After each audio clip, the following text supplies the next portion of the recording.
क्या आपने कभी महसूस किया है कि हम जिंदगी भर कुछ पाने के पीछे भागते रहते हैं? पैसा, नाम, शोहरत या शायद कोई इंसान। लेकिन जब वो सब मिल जाता है तो अंदर एक अजीब सा खालीपन रह जाता है। कभी कभी हम जिस सपने को अपनी पूरी दुनिया बना लेते हैं, वही सपना हमें तोड़ भी देता है। आज की कहानी भी एक ऐसे ही इंसान की है जिसने सब कुछ पा लिया, लेकिन जो वो सच में चाहता था वो कभी उसका हो ही नहीं पाया। नमस्कार दोस्तों, आपका स्वागत है द समरी रूम में, जहां हम सिर्फ कहानियां सुनाते नहीं बल्कि उनके पीछे छिपे जज्बातों को समझते हैं। यहाँ हर कहानी आपको कुछ सिखाती है और कहीं ना कहीं आप खुद को उसमें ढूंढने लगते हैं।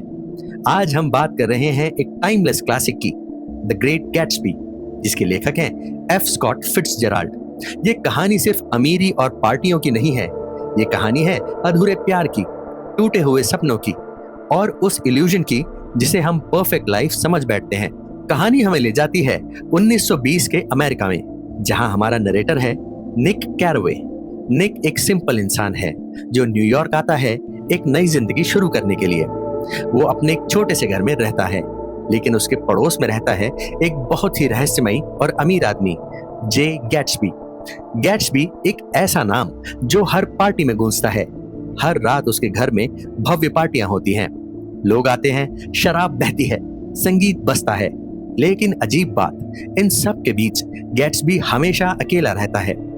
धीरे धीरे निक को पता चलता है कि गैट्सबी सिर्फ एक अमीर आदमी नहीं है, वो एक सपना जी रहा है और उसका मकसद है डेजी।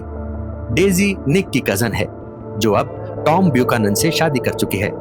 टॉम अमीर और ताकतवर होने के साथ साथ अंदर से बेहद घमंडी और बेवफा है। गैट्सबी और डेजी का प्यार पुराना है, लेकिन हालात ने उन्हें अलग कर दिया था।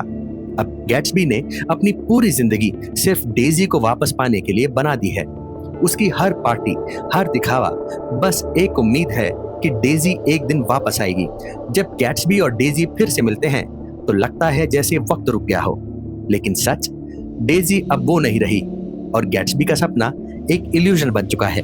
गैट्सबी एक ऐसी दुनिया में जी रहा है जहां सब कुछ परफेक्ट है, लेकिन हकीकत उससे बहुत दूर है। एक दिन सब कुछ सामने आ जाता है। टॉम को गैट्सबी और डेजी के रिश्ते के बारे में पता चल जाता है और फिर शुरू होता है कन्फ्रंटेशन। सच बाहर आता है, झूठ टूटते हैं और इमोशंस अपने चरम पर पहुंच जाते हैं। डेजी आखिर में गैट्सबी को नहीं चुनती, वो अपने कंफर्ट जोन में वापस चली जाती है और यहीं से गैट्सबी का सपना टूटना शुरू हो जाता है। कहानी एक ट्रैजिक मोड़ लेती है। एक हादसा होता है और उसका इल्जाम गैट्सबी पर आ जाता है। लेकिन सबसे दर्दनाक बात, गैट्सबी आखिर तक डेजी का इंतजार करता है। वो मानता है कि डेजी आएगी, उसके लिए खड़ी होगी, लेकिन वो कभी नहीं आती और अंत में गैट्सबी अकेले ही अपनी जिंदगी खो देता है। जिस इंसान की पार्टियों में सैकड़ों लोग आते थे, उसके अंतिम समय में कोई नहीं होता, सिर्फ निक, जो समझता है कि गैट्सबी बुरा इंसान नहीं था, बस एक सपना देखने वाला इंसान था। एक ऐसा सपना जो कभी सच नहीं हो सकता था।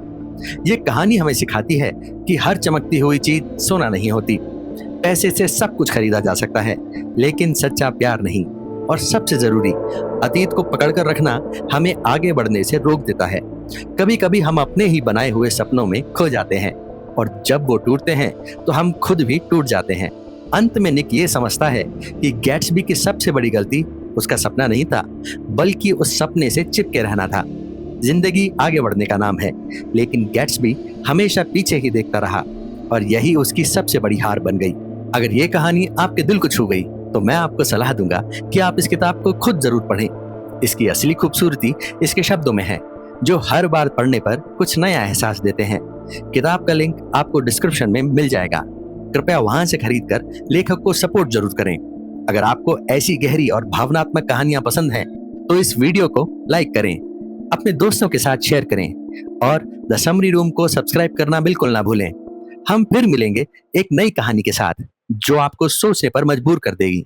तब तक अपने सपनों का पीछा जरूर करें, लेकिन इतना भी नहीं कि आप अपनी असल जिंदगी खो बैठें। धन्यवाद।